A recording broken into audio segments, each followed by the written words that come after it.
দর্শক, জমে উঠেছে ত্রয়োদশ জাতীয় সংসদ নির্বাচন। আলোচনার ঝড় উঠছে চায়ের কাপে। সেই তর্ক বিতর্ক আলোচনা সমালোচনা তুলে আনতেই আমাদের এবারের আয়োজন হ্যাপি কাউ প্রেজেন্টস চায়ের আড্ডায় নির্বাচন।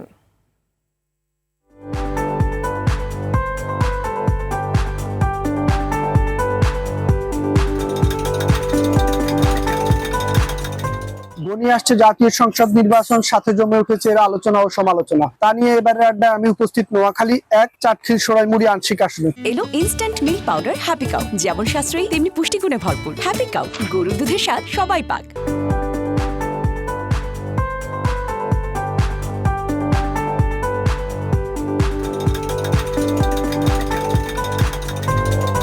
আমাদের এই আসনে এখনই আমরা দেখছি আইন শৃঙ্খলা পরিস্থিতি যথেষ্ট অবনতি। প্রতিদিনই আমাদেরকে শুনতে হচ্ছে কোথাও ডাকাতি হচ্ছে, কোথাও চুরি হচ্ছে, কোথাও পারিবারিক ভাবে হোক এমনি হোক সংঘর্ষ হচ্ছে। রাজনৈতিক সংঘর্ষ ওইভাবে হচ্ছে না, কিন্তু কোনো রকমে আমরা দেখছি প্রশাসন এই ব্যাপারে সামাল দিতে পারছে না। আমার একটা আশঙ্কা আছে 12 তারিখে যে নির্বাচনটা, এর আগে যদি এগুলাকে কন্ট্রোল না করা হয় তাহলে নির্বাচনে বড় ধরনের কোনো সংঘর্ষ ঘটে যেতে পারে। তরুণ যারা ভোটার হয়েছে তারা অধিক আগ্রহে রয়েছে যে আমরা এবার নতুন করে ভোট দিতে পারবো।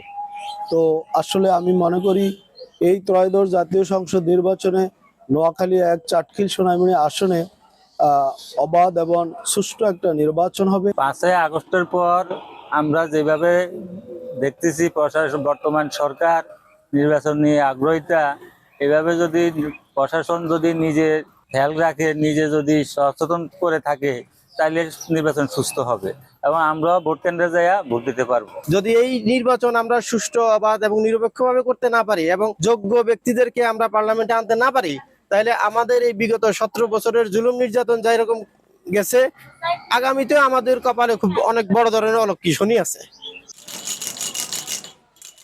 দর্শক, হ্যাপি কাউ চায়ের আড্ডায় নির্বাচন আজ এই পর্যন্তই। ভালো থাকুন, সুস্থ থাকুন আর নির্বাচনী সকল বার্তা পেতে আর টিভির সাথেই থাকুন।